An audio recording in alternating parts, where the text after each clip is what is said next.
The Taj Mahal, symbol of India, architectural jewel, monument to a grand passion.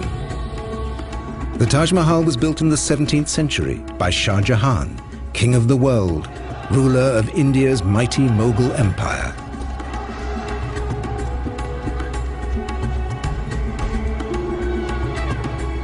This great warrior king gave the world an architectural masterpiece of a kind it had never seen before.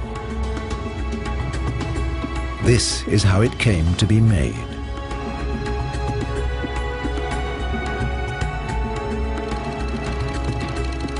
It's also the legend of his queen, the beautiful Taj Mahal, and of their love, too perfect to survive. The chosen one of the palace will have her final resting place in the world's most beautiful building.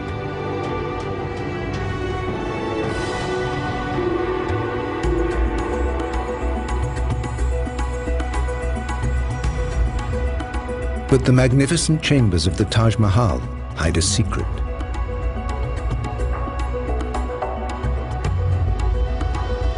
And Shah Jahan will pay a terrible price to complete his life's work at a turning point in India's history.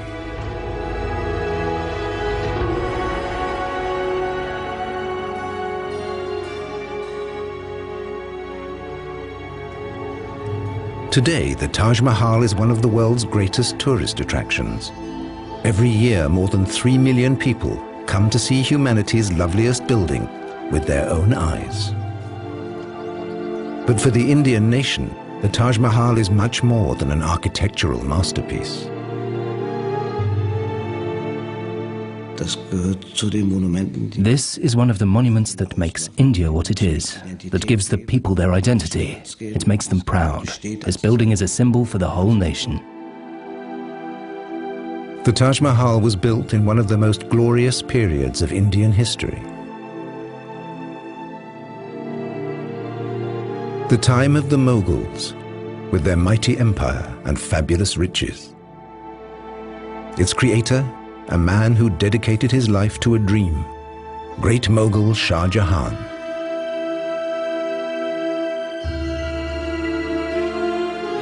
The building that emerged from his plans perfectly combines grace and scale, power and beauty. The Taj Mahal, crown of the palace. The inner sanctum of the Taj is a tomb.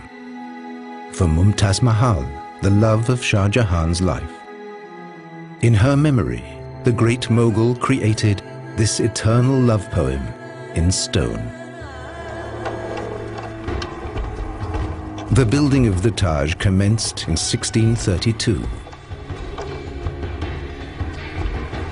An army of elephants began dragging construction materials to the Mughal capital.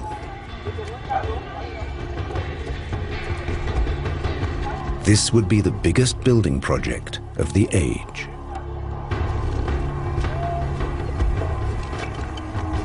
In a few short years, the shell of the Taj Mahal was complete, ready to be clad in flawless marble at colossal expense. The location of the Taj on the banks of the Yamuna River was a special challenge.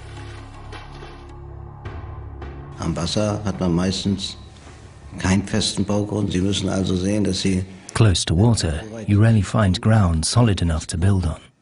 So you have to dig down until you hit hard, dry earth. They came up with a brilliant solution to this problem, one that's still used today in a slightly different form. They decided to build a well foundation.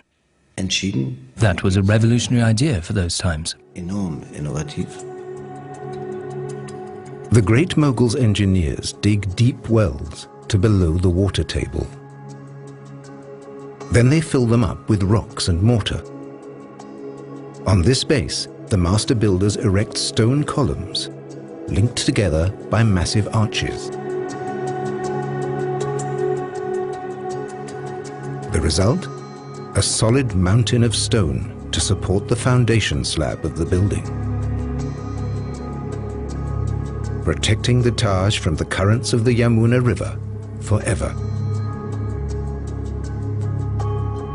The Taj Mahal must always stand as a testament to the eternal power of love. It will be the legacy of Shah Jahan. Shah Jahan was the favorite son of the emperor, the Great Mughal, raised in a world of wealth and splendor.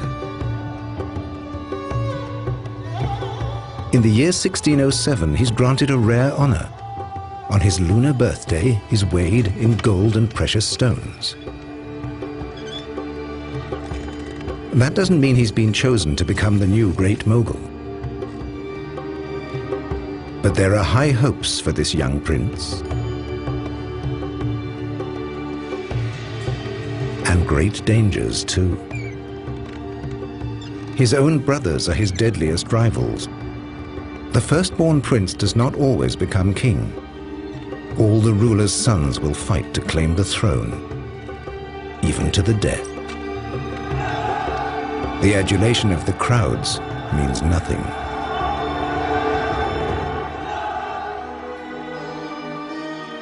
The court chronicles will be our guide to Shah Jahan's life, to its triumphs and disasters.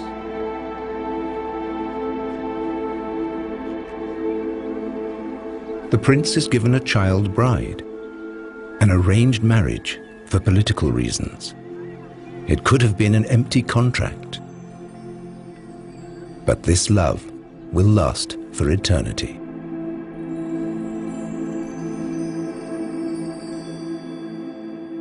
Ten years later, the prince is 25 years old. His star shines brighter than ever.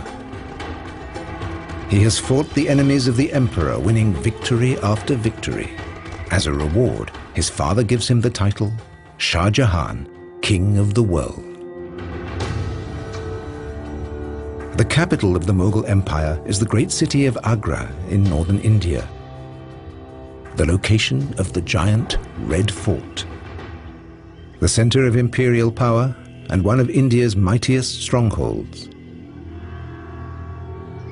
The ruling Mughals and their families live in magnificent palaces inside the fort.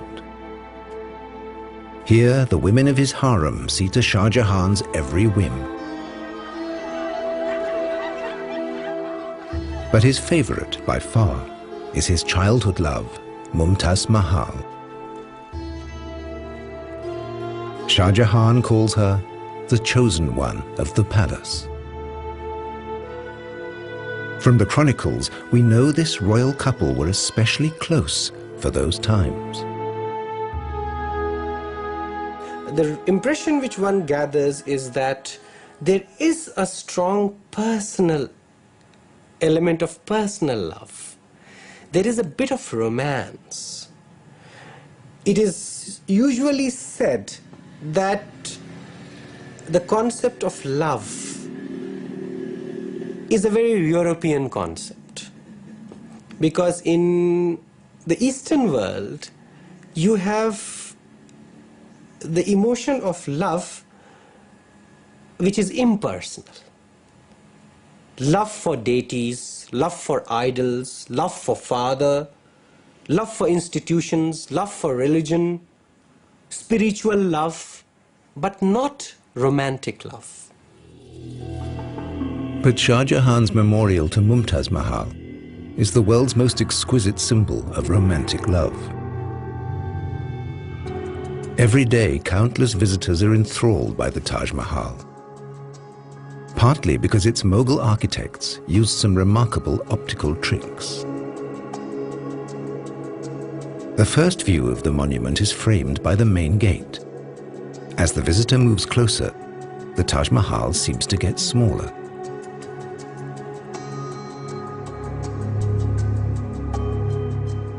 It seems to grow bigger as you walk away.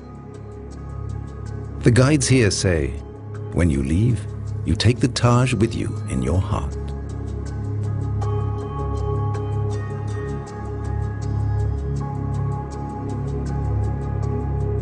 An optical trick went into the building of the minarets too. They lean slightly outwards. If they were truly vertical, they would seem to be leaning inwards.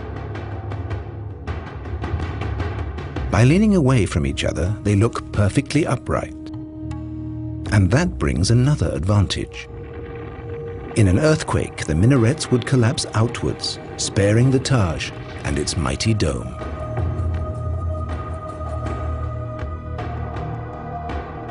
The dome is the crowning glory of the Taj Mahal, the element that makes it so timeless and graceful. Today we have other options. We can build giant supporting structures in steel for a dome like that.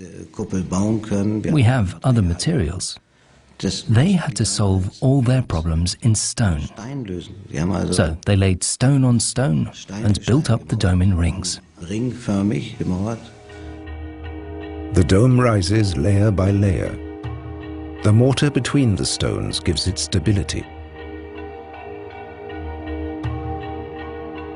The result is self-supporting, with no reinforcing struts or columns.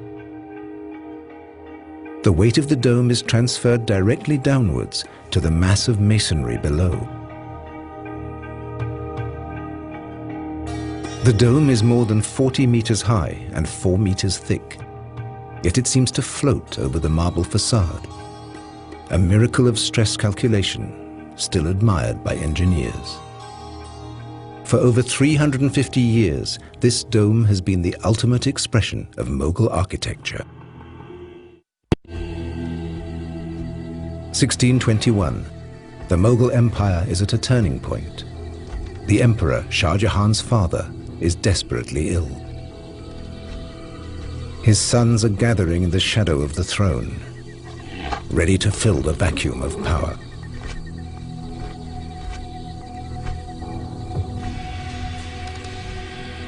Shah Jahan knows that his moment has come.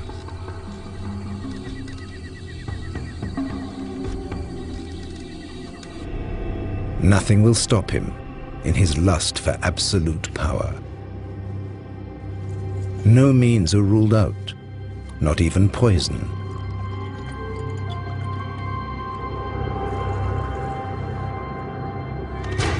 When the great Mughal finally dies, Shah Jahan has his rivals eliminated.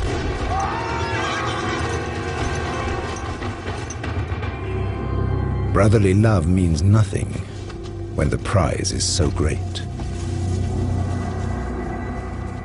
There was a notion of family and there was a notion of affection, but this feeling receded into the background.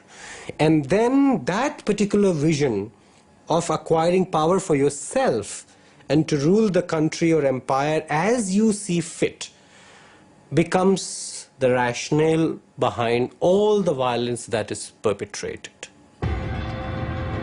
With his rivals gone, Shah Jahan seizes the throne. He's crowned emperor in 1628 in the Red Fort in Agra.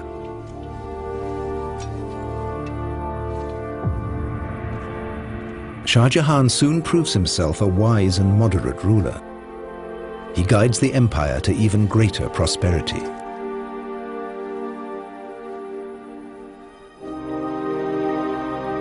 Mumtaz Mahal stays in the background, but she's one of the Shah's most important advisors.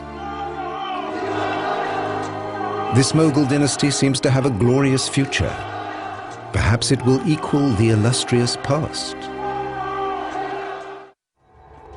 The Mughals are descended from the greatest warlord of them all, Genghis Khan. Their distant ancestors were fierce warriors of the Asian steppes, the Mongols.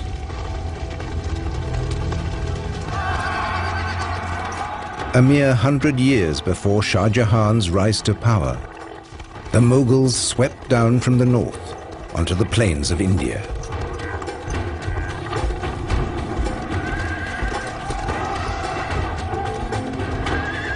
Their cannons crushed one Indian city after another.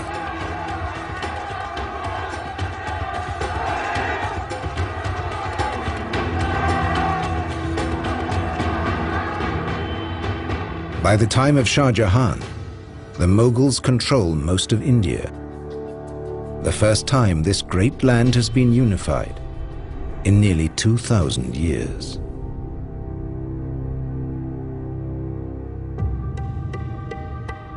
The Mughal rulers bring their faith with them, Islam. After Hinduism, Islam soon becomes India's second religion. But the invaders don't impose it on the people. They seek a balance between the cultures. The Mughal lords proclaim religious tolerance. More than 100 million people now see business and industry, science and art flourish. Artists at court portray their rulers as godlike beings.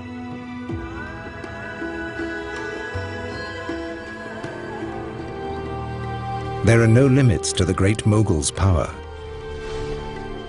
Shah Jahan holds sway over his subjects, over life and death. His word is law throughout the empire. This just ruler leads the country to prosperity and stability. The court chronicle records that Shah Jahan brings the people abundant joy and happiness. Under Shah Jahan, Mughal rule in India reaches its dazzling zenith. But now, his greatest legacy, the Taj Mahal, symbol of the Indian nation, is under threat. This has been a high-security zone since 2006. After bomb threats from terrorists and religious fundamentalists, it's guarded round the clock.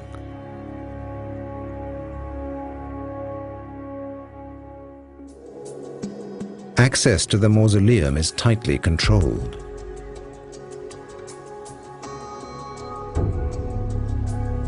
Filming of the magnificent interior is forbidden. No one knows how long the Taj will need this kind of protection.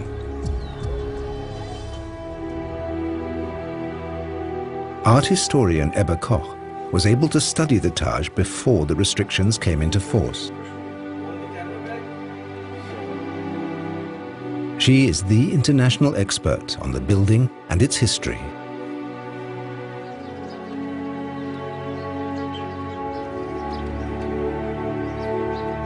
She has also decoded the religious symbolism of the monument.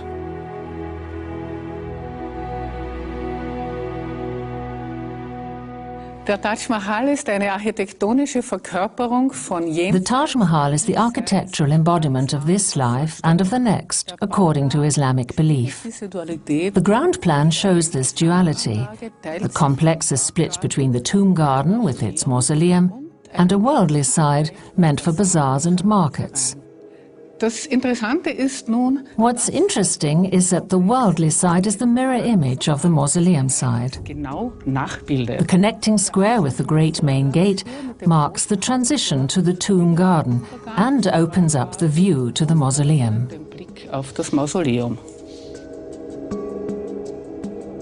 At the center of the mausoleum is the Holy of Holies, the most splendid room in the Taj Mahal, the final resting place of Shah Jahan's bride. Mumtaz Mahal, the chosen one of the palace, leads a luxurious life in the women's apartments of the Red Fort.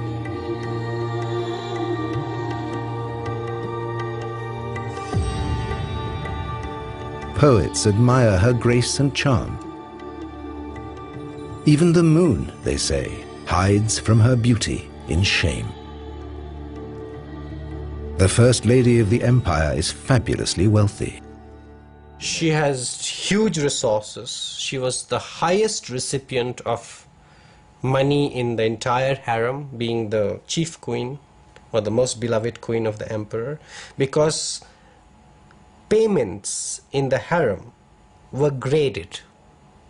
We have very interesting accounts of graded payments from a very huge amount to a very small amount. And on top of this, there were gifts, very, very exquisite, expensive gifts on various occasions. The riches of the Mughal dynasty are legendary. Both men and women wear jewelry. For the men, it's a sign of nobility. And they give precious jewels to their favorites in the harem.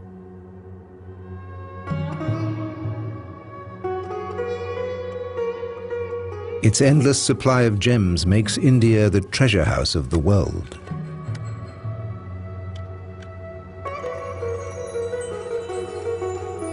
In the Mughal Empire, the Indian art of jewelry reaches its peak. Precious stones decorate statues, furniture, weapons, and fabrics. Even today, works by Mughal craftsmen command the highest prices.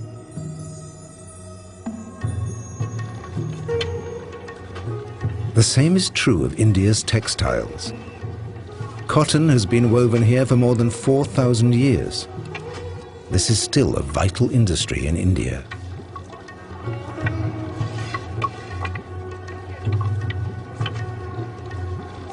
Under the Mughals, India became the world's leading exporter of precious fabrics.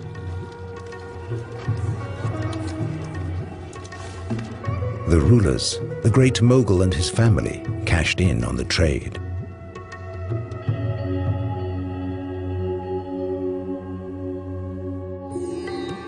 Shah Jahan has a special duty to his dynasty: to produce heirs. His wives in the harem bear him children.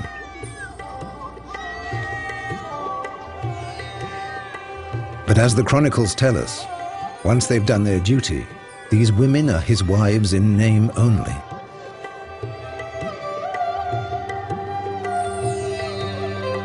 Shah Jahan's harem may once have been a love nest. Soon it comes to resemble a nursery. The harem is not an informal, entirely informal space. It's a space with a certain protocol. It is a space with a certain hierarchy. It is a space with a whole set of rules and regulations. With the empire at peace, there's plenty of leisure time to fill. The Mughals' enjoyment of alcohol and opium is legendary.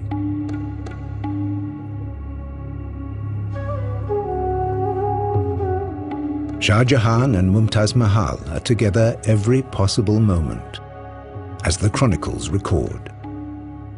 The mutual affection and harmony between the two had reached a degree never seen between a husband and a wife among the classes of rulers or among the other people. The Imperial Chronicle describes their life at court.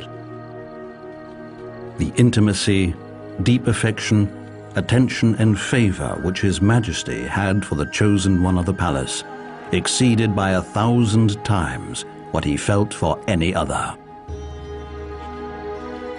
For Shah Jahan, the happiness of Mumtaz Mahal is paramount. If you look at the wardrobe of the emperor, if you look at his private chambers, if you look at the shelf which displays all the perfumes, ointments, oil, and a whole range of aphrodisiacs, then you would perhaps know that there is a lot of interest to develop into good lovers, to acquire emotions or to release emotions in a way that would revitalize them or rejuvenate them. Her husband's love is shared and returned by Mumtaz Mahal from the depths of her soul. And always, that lady of the age was the companion, close confidant, associate and intimate friend of that successful ruler, in hardship and comfort, joy and grief, when traveling or in residence.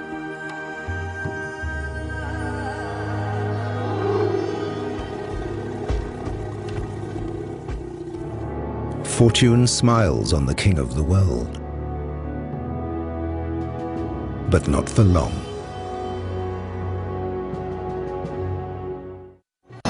There is unrest in the empire.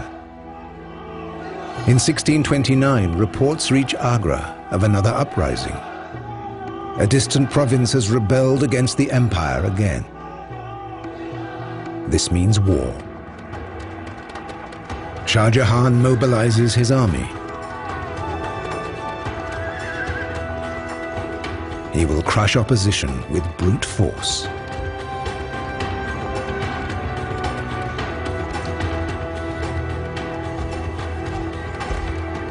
Day after day, week after week, the Mughal army blazes a trail across the Indian plains. Nearly 2 years of forced marches follow for Shah Jahan's soldiers. But nothing will tear Mumtaz Mahal from her husband's side.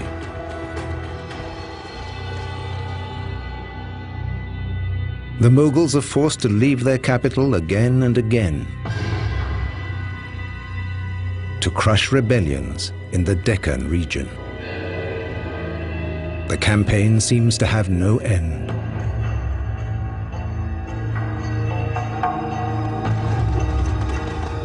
The great Mughal still puts his faith in his cannons, the latest superweapons imported from the Turkish Empire.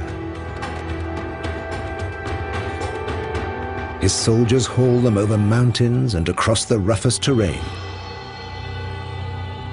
shattering city walls,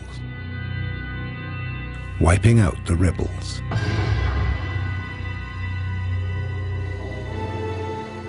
But his string of victories is interrupted by tragedy.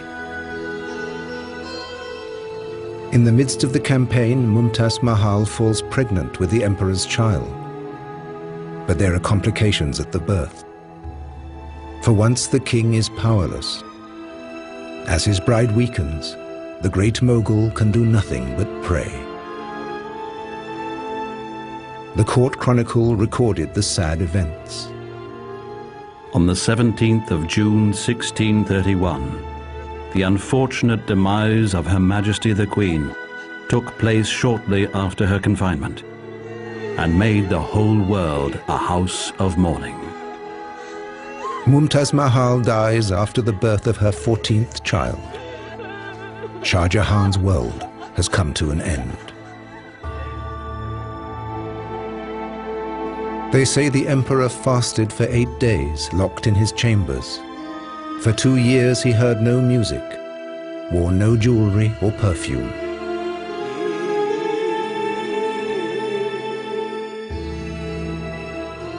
His hair and beard had turned grey. He looked older, much older than what he looked when he went into confinement or statutory mourning. So surely this must have had a deep impact on him. Before she died, legend says, Mumtaz Mahal made a wish for a mausoleum more sublime than any the world had seen. This will be Shah Jahan's task for the rest of his life, to erect the world's most beautiful building in her memory.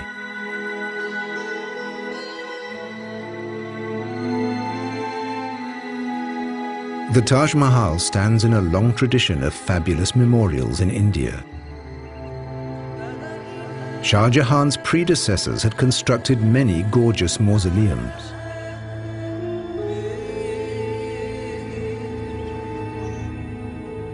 The Taj Mahal combines the very best elements of the memorials to Shah Jahan's forefathers. The tomb of his own father provides the model for the minarets. His great-grandfather's mausoleum had 4 corner turrets surrounding a central core. The 4 mighty portals are inspired by his grandfather's tomb.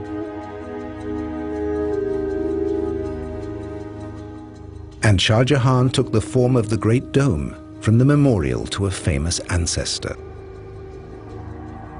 Different models, united in perfect harmony.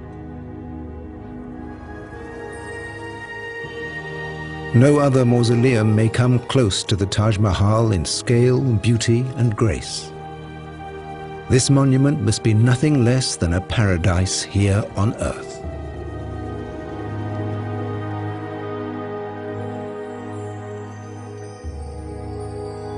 Symbolism carved in stone and marble. A heavenly memorial to the Queen of the world. Or as a poet described it, a teardrop on the cheek of time.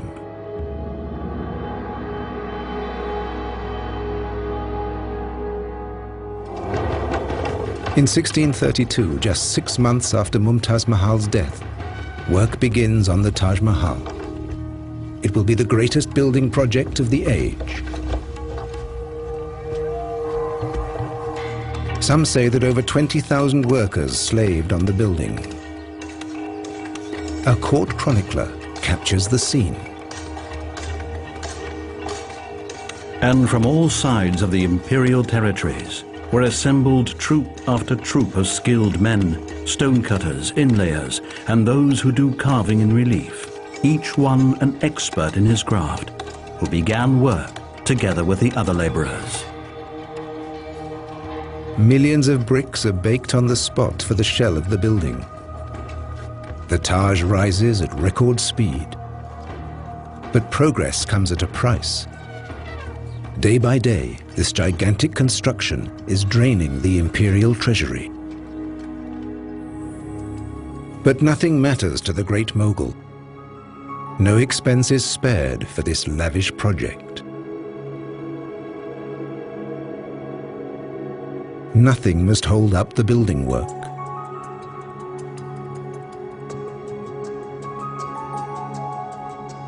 Even if the people suffer terribly for the emperor's devotion. Shah Jahan created an artificial famine when he diverted the supply of grain towards Agra, when it was meant for a different place. The regular supply of grain was diverted to feed a huge population of artisans, craftsmen, laborers, merchants, officials, servants. Such monuments cannot be built by a few individuals. Today, no one remembers the ordeal of the people. Only the sublime result. The color scheme of the Taj Mahal is deeply symbolic. The worldly elements and other buildings are all clad in red sandstone. White is reserved for the mausoleum. This is to be a building of enlightenment, an earthly representation of the heavenly house where Mumtaz Mahal will live for eternity. The pure white stands for the spirituality and faith of the person buried here.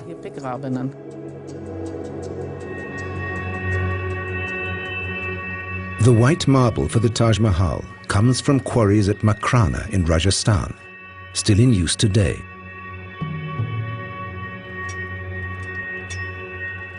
Makrana marble is already famous in Shah Jahan's time. Hard, yet easy to work. It's prized for its fine detail and high polish. The great mogul has reserved Makrana marble for imperial buildings.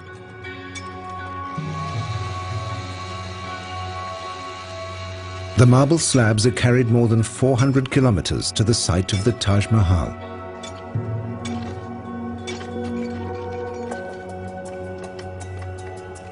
Construction consumes colossal amounts of this fabulous stone. With the skeleton of the building complete, the bricks disappear forever beneath the pure white facade.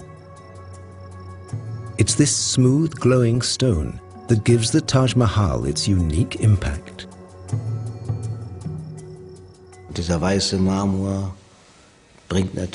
Of course, it's this white marble that gives it its beauty, its lightness, that sense of floating.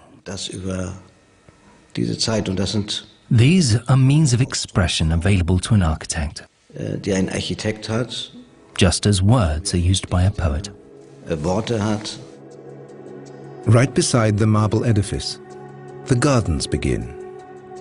Der Garten The garden is the heart of the Taj Mahal. stellt ein It's an earthly picture of the paradise of the Quran.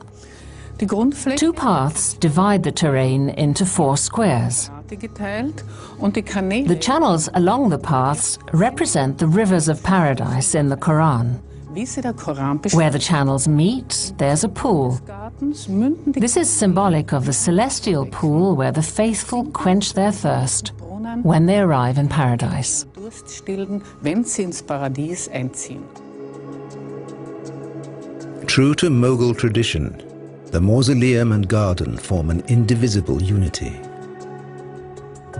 And the interior of the mausoleum itself is modelled after the 8 paradises of the Quran. 8 chambers surround the central space beneath the dome. Mumtaz Mahal's coffin lies here. Before long, it attracted pilgrims from far and wide. Even today, the graves of deeply pious Muslims attract thousands of pilgrims. The flowers on the graves recall the Prophet Muhammad. As he ascended into heaven, each drop of perspiration turned into a rose. The faithful pray to the departed, asking for their divine intervention.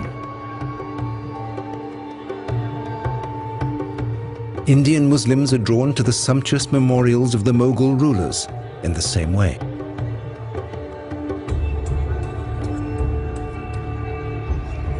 Orthodox Islam has no time for the worship of saints, but here in India, it's widely seen.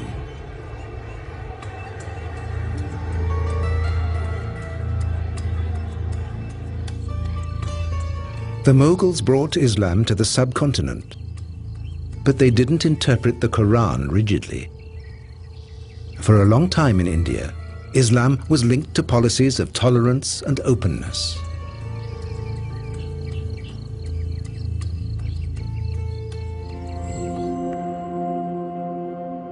Under Shah Jahan, that tolerance and openness reaches far beyond India's borders.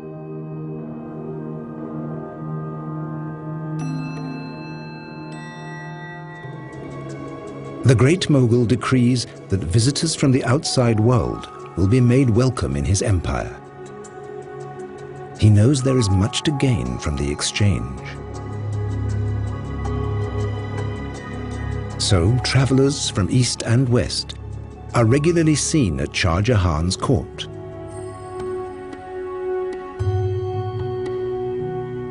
Europeans can easily be spotted by their exotic headgear. Both sides benefit from this transcontinental contact.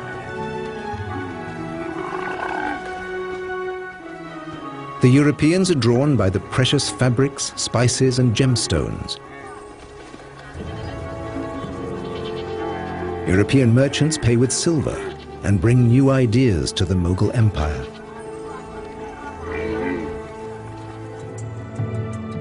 The Taj Mahal itself demonstrates the links between India and Europe. Sumptuous stone flowers adorn the filigree marble latticework and cover the entire interior of the Taj Mahal. Techniques and motifs coming from distant Europe. These mosaics of semi-precious stones are called pietra dura. In Petra Dura, for instance, one doesn't know whether Petra Dura came directly from Europe or came via some intermediary zone, but nevertheless, it was something which really tickled the imagination of Shah Jahan. And he used it in a very interesting way in which the building really looks like a treasure chest. Pietra dura is Italian for hard stone. In the Renaissance, these precious inlays decorated palaces. This craft of stone cutting traveled from Italy to India, where it experienced a new heyday.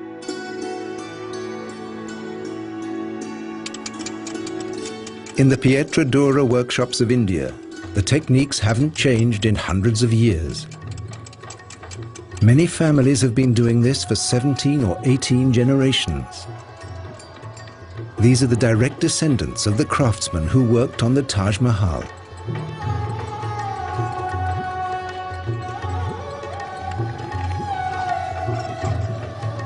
Pietra Dura is a tough craft to master. The mosaics are made of tiny colored stones set into marble. A craftsman cuts hundreds of stones for a single mosaic, each shaped and positioned with perfect precision. He needs just as much skill to carve the flower shapes into the marble, creating the setting for the precious stones. After the final delicate corrections, a special glue sets the stones in their recesses.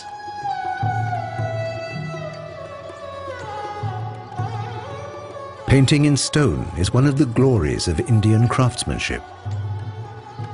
But no chronicles record the names of the artists who decorated the Taj Mahal. One thing we tend to forget is the hard labor, sweat, suffering of artisans and ordinary craftsmen. Nobody knows anything about them. So the monument is a testimony as much to their existence and the skill which they possessed as it is of Shah Jahan's aesthetic embellishment. Through their work, the men who made the Taj Mahal live on.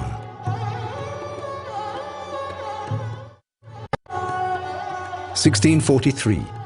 The Taj Mahal is finished. It has taken 12 years. In spite of difficulties and obstacles, Shah Jahan has accomplished his dream.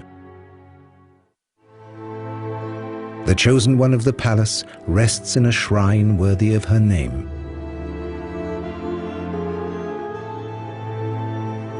A building more sublime than any conceived or carved by human hand. On the anniversaries of her death, Shah Jahan visits Mumtaz Mahal's tomb. The king of the world travels the Yamuna River to the shrine of the Taj Mahal to remember his great love.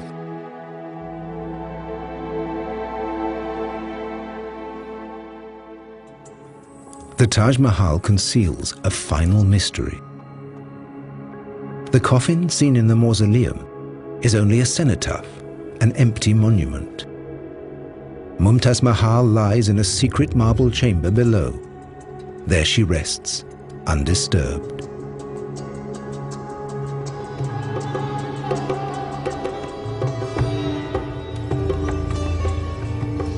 After finishing the Taj Mahal, Shah Jahan rules these lands for 20 more years. But his reign will see an inglorious end.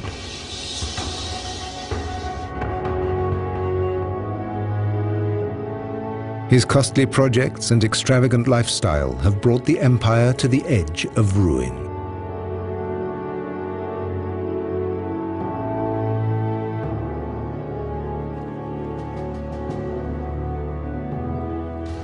In 1658, the king of the world is toppled from the throne, deposed by his and Mumtaz's own son to save the empire from his extravagance. Shah Jahan, absolute ruler, great mogul for 30 years, is a prisoner.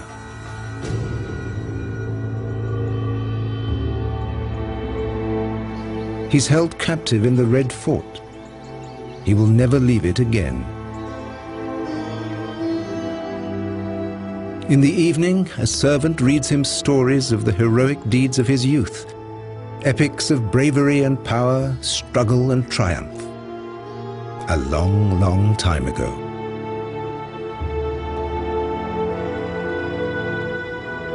In Shah Jahan's decades of intelligent rule, the Mughal Empire reached its peak.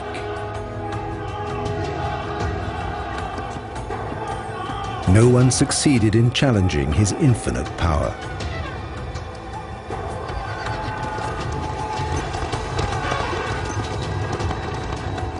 But the mightiest have furthest to fall.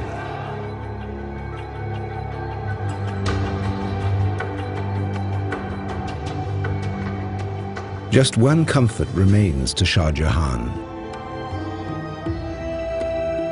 In the distance, from his prison window, he can see the gleaming monument of his beloved. He cannot forget his passion for the chosen one of the palace. Their happiness was mortal. Their love was for eternity.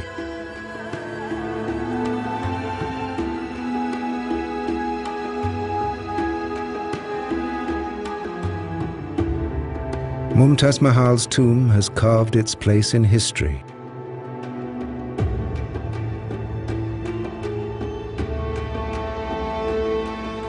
Shah Jahan will also find his last resting place here.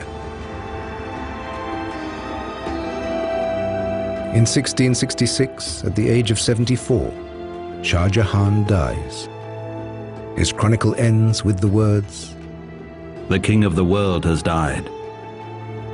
The body was taken by river to the magnificent tomb of the late Queen Mumtaz Mahal. Shah Jahan is reunited with his chosen one of the palace. Their legacy will make them immortal. The most perfect building in the world.